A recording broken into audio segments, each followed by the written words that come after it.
Hai semua, selamat malam dan selamat datang di podcast Suara Bidan Masa Kini.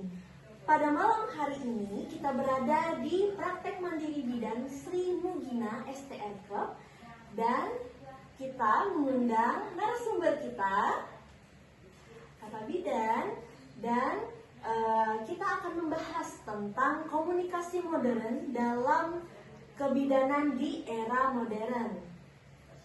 Nah, seperti yang kita tahu sekarang, hampir semua aktivitas tidak lepas dari handphone atau media digital lainnya.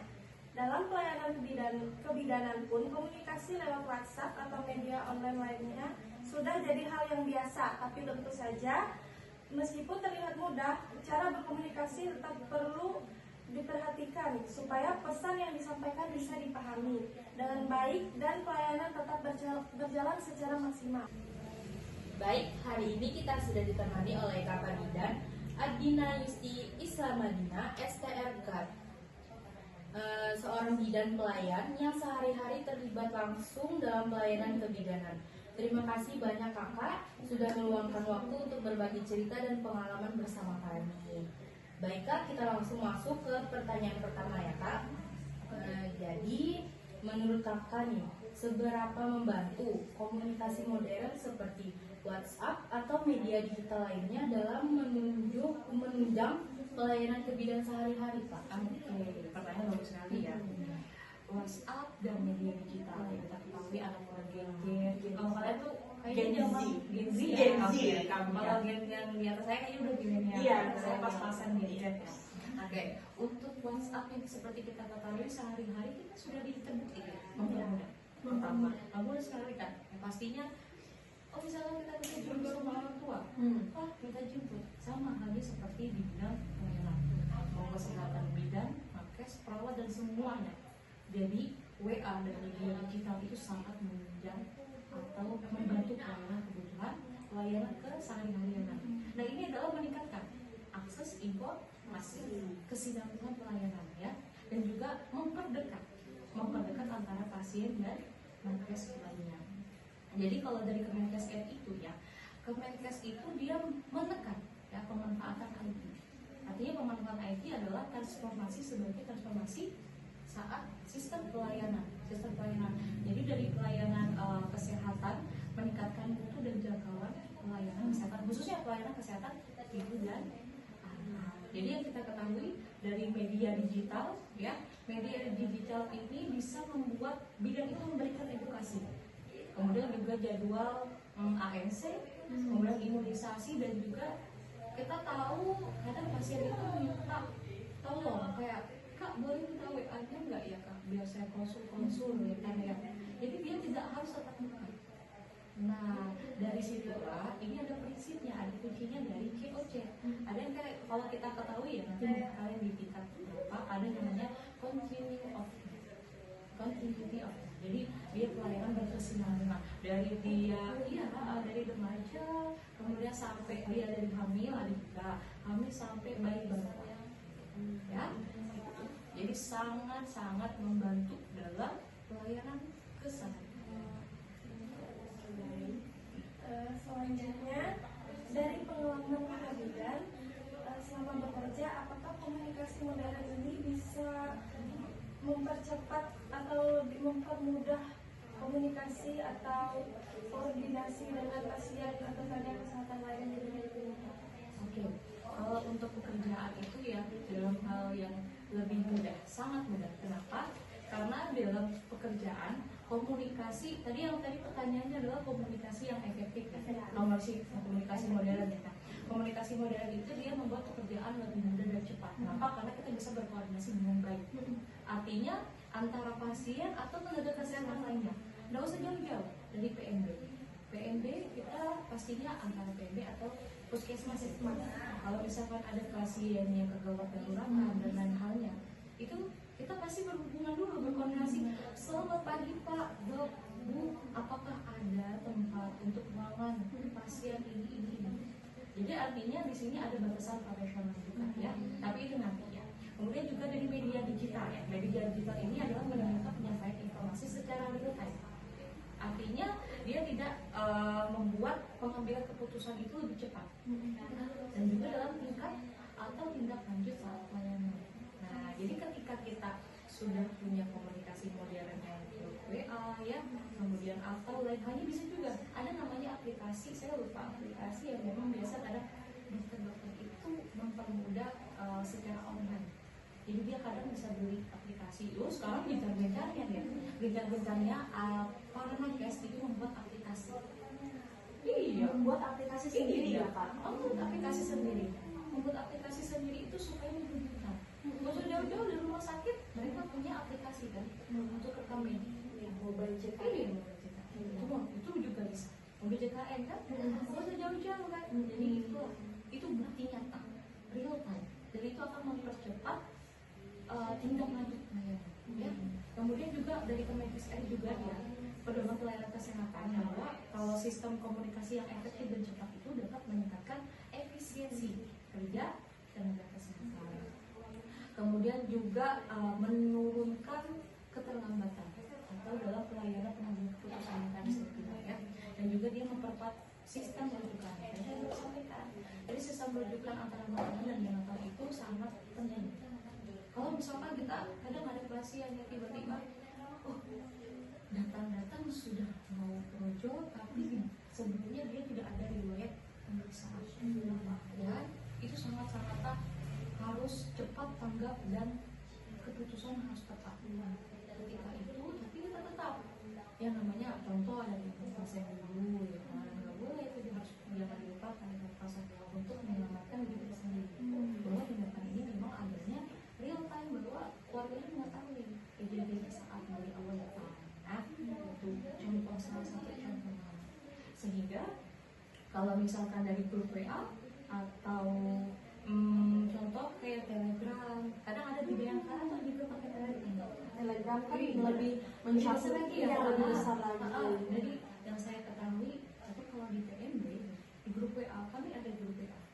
Di grup WA itu dia bisa membuat permisi untuk selamat malam, ini lokasi A, B, C, D dan kemudian bagaimana itu, bagaimana tindakannya. Misal kita kompetensi kita adalah memeriksa secara bidang. Kalau misalkan sudah kita melakukan pemeriksaan, ternyata contoh ada tanda-tanda penapisan. Penapisan itu adalah 18. Sekarang memang 19 penapisan ya. Jadi dia mendeteksi kegawat daruratan. Oke, kalau sudah tahu bahwa ini harus dirujuk, barulah kita berkomunikasi sama rumah sakit yang terdekat. Kadang ruangan ada yang penuh, kita cari lagi. Jadi tidak harus kita harus ke rumah sakit sini, rumah sakit sini, rumah sakit. Kesian pasiennya. Jadi grup WA ini, grup WA yang memang paling ini, atau enggak media sosial lainnya. Kalau misalkan rumah sakit ada di Instagram juga bisa. Atau ada orang kenalan, boleh. Grup WA bisa kan? Itulah pentingnya ketika di kerja kita mencari relasi. Ya, ini luar konteks sedikit. Jadi kita perlu relasi dari awal sampai kalian ini dari awal. Kalian itu akan satu sama lain menjadi tenaga kesehatan, saling berkolaborasi. Ya, intinya nanti di akhir kalian mau lulus itu harus sumpah. Ketika sumpah itulah kalian menjaga martabat masing-masing. Oke, baik. Terima kasih banyak. Itu benar-benar berarti mempermudah banget ya Kak komunikasi dengan media komunikasi modern saat ini. Lalu pertanyaan selanjutnya Kak, menurut Kakak yang paling penting diperhatikan bidan supaya komunikasi lewat media digital itu tetap jelas, efektif dan tidak menimbulkan salah paham, karena kan dengan adanya media komunikasi modern ini bisa mungkin terjadinya kesalahpahaman atau mungkin typo ataupun tidak jelas atau jaringannya sulit seperti itu. Bagaimana seperti kakak, bagaimana apa yang diperhatikan bidan supaya komunikasi itu tetap jelas? Oke, kalau hal ini memang sangat penting. Kenapa? Karena ini adalah langkah awal. Karena walaupun kita dipermudah dengan komunikasi yang modern, WhatsApp, kita juga perlu kreativitas atau keterampilan kita dalam berkomunikasi. Sehingga yang podcast seperti inilah kalian bisa tergambarkan bahwa ternyata kakak Widya seperti ini ya bicaranya. Jadi kan terinspirasi cara kita berbicara dengan baku dengan kalian. Dari sekarang kalian saling belajar untuk menata perkataan. Yang pastinya kita menghadapi para dokter, para bidan, para tenaga kesehatan lainnya, analisis, ahli gizi, ahli ini itu sudah luas.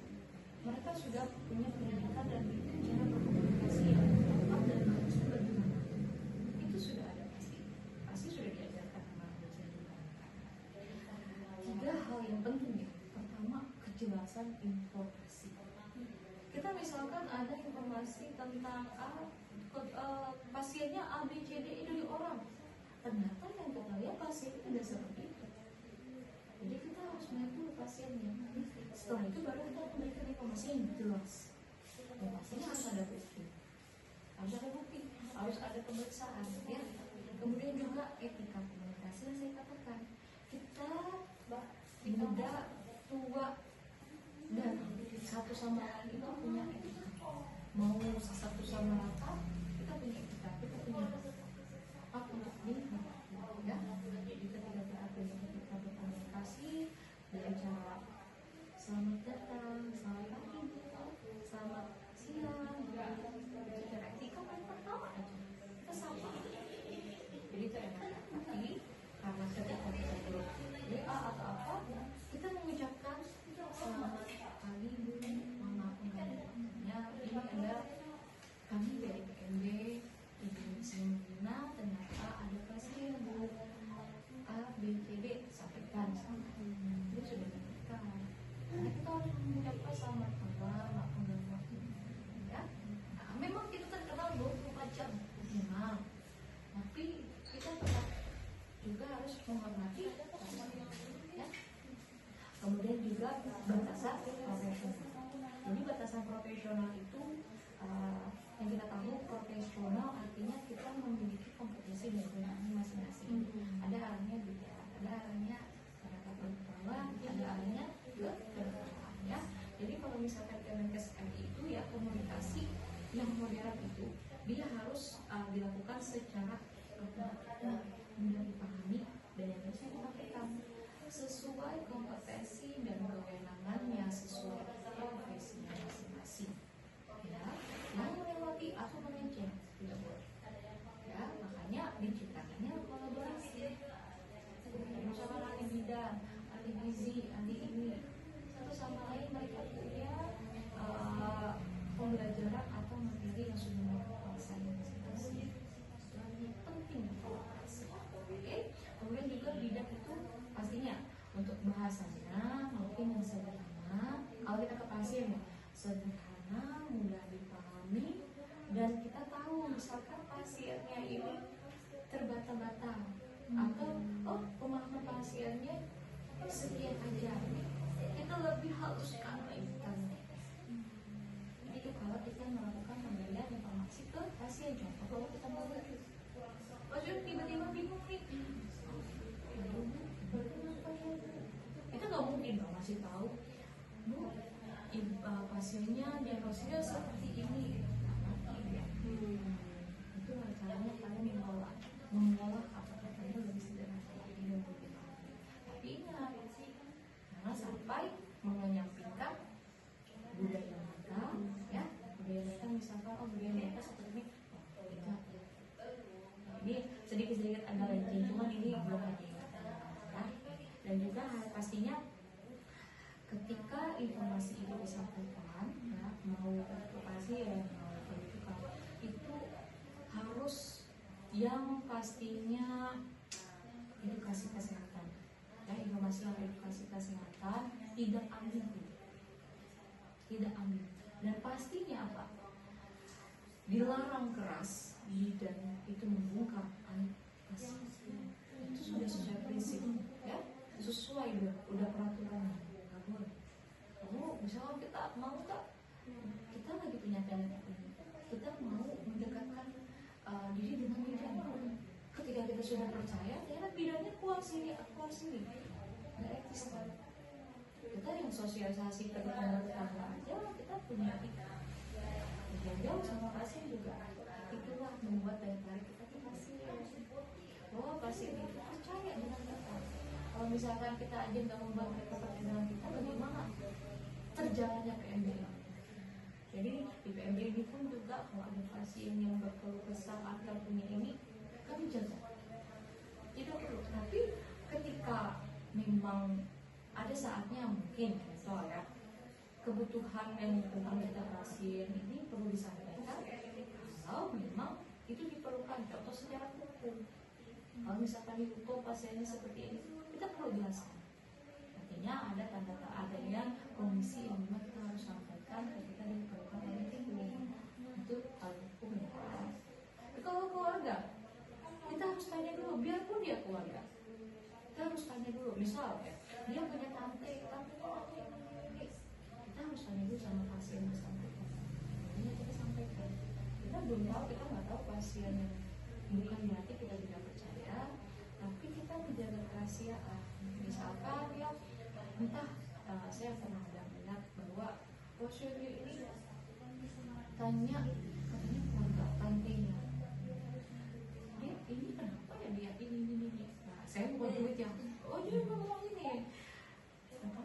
Kenapa Bu, ada perlu apa dengan informasi ini? Enggak lah, apa saya mau tahu aja. Nah, di situ sudah start. Maaf Ibu, kita harus berani ngomong. Maaf Ibu, untuk informasi ini kami perlu persetujuan dari pasien. Kalau Ibu mau bisa tanyakan langsung ke pasien. Ya, makanya dengan etika kami di sini, dengan profesional kami berbeda secara profesional. Ini yang juga reaksi pasien.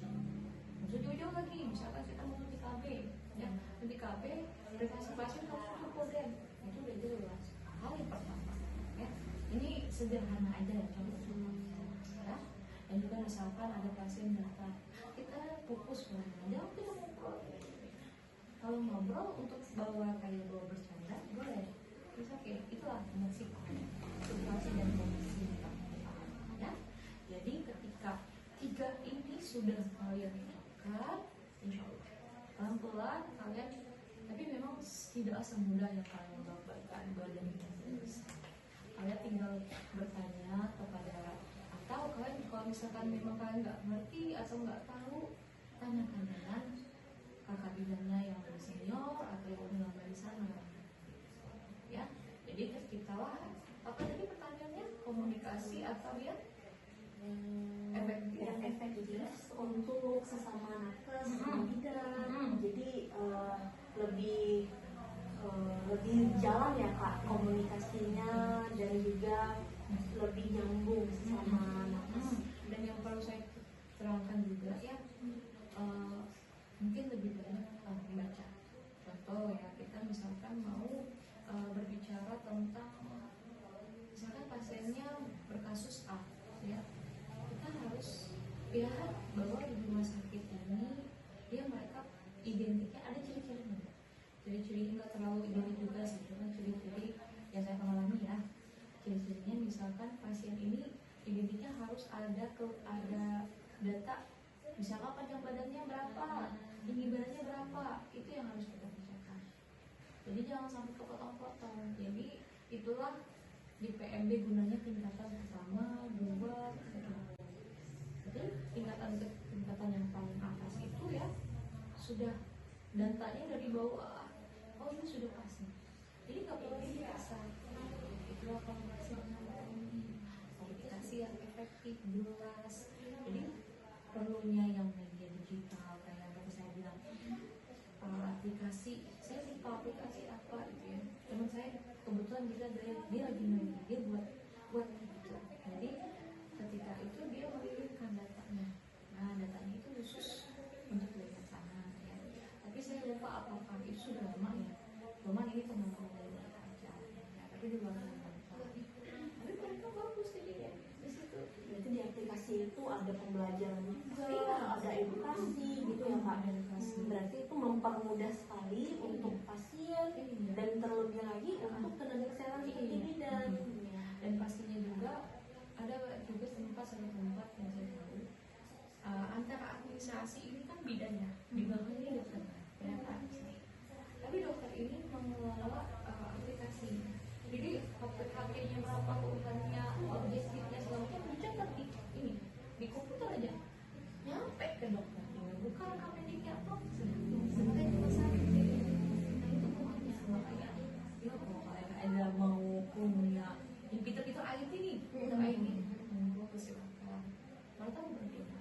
Oh sekarang saya pernah ikut lomba-lomba kayak misalnya press atau apa, ada tenaga kesehatan itu membuat penggarisnya itu saya lupa penggaris apa ya, sama ada juga kayak menghitung HPT yang katakan kalau kalian lihat ya yang HPT bulat itu jutaan orang-orang mahasiswa dan juga iya, tapi mungkin ada yang bilang juga itu bukan efektif itu maksudnya itu kayak aplikasi atau inovasinya. Nah, kalau aja kalian membuat inovasi, karena justru itulah yang diperlukan saat ini. Apalagi sekarang teknologi informasi ini lagi kencang-kencangnya. Jadi lebih efektif lagi, lebih akurat. Tapi tetap kalau ada hal-hal yang memang kita harus benar-benar pemeriksaan. Jadi maksud saya gini, komunikasi modern itu memang benar kita yang saya bilang keluh kesahnya atau konseling singkat tentang keluhannya pusing apa segala macam.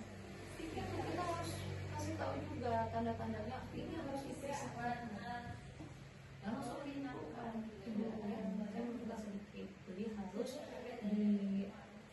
diperiksa disuruh bawa.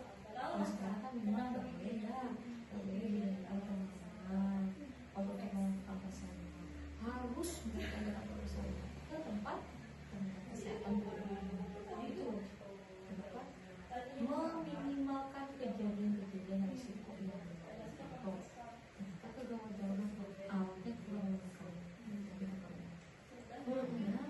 dari PMP itu jadi itu harus sudah sangat jelas kalau memang sudah tanda-tanda berbahaya kalau rujuk. Nah, dengan kata-kata komunikasinya dengan kita menyampaikan informasi itu harus akurat, real time. Nah itu dia gunanya WhatsApp itu bisa cepat.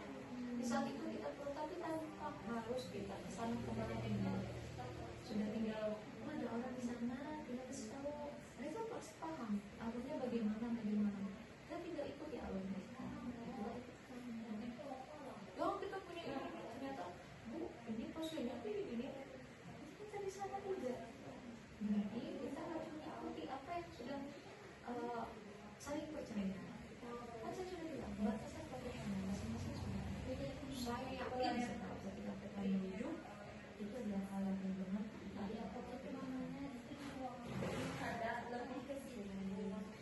Terima kasih banyak Kak Bidan atas semua penjelasannya. Dari pembahasan tadi bisa disimpulkan bahwa komunikasi modern seperti WhatsApp dan media lainnya itu sangat membantu sekali untuk dunia kebidanan, terutama di praktik mandiri bidan.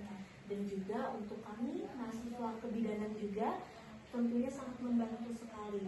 Komunikasi ini juga membuat penyampaian informasi bisa menjadi lebih cepat dan juga mempermudah koordinasi seperti yang Kakak jelaskan tadi, koordinasi sesama bidan, sesama nakes, dokter ataupun perawat. Lalu juga namun meskipun begitu komunikasi dilakukan secara bidan ini tak perlu diperhatikan ya Kak, dengan cara penyampaian yang jelas, lalu yang sopan dan juga mudah dipahami. Jadi koordinasinya lebih jelas dan juga lebih tepat. Lalu sikap empati dan profesionalisme juga perlu menjadi hal utama yang perlu diperhatikan agar tidak terjadinya kesalahpahaman, agar pasien tetap nyaman serta percaya pada pada bidan ataupun nakes lainnya. Oke, baik teman-teman, mungkin cukup sampai sini saja podcast kita pada malam hari ini. Semoga apa yang disampaikan oleh Kakak Bidan bisa memberikan manfaat kepada bagi mahasiswa kebidanan ataupun para pendengar sekalian. Oke, terima kasih teman-teman. Sekian dari kami. Terima kasih banyak, Kakak. Dadah. Oke.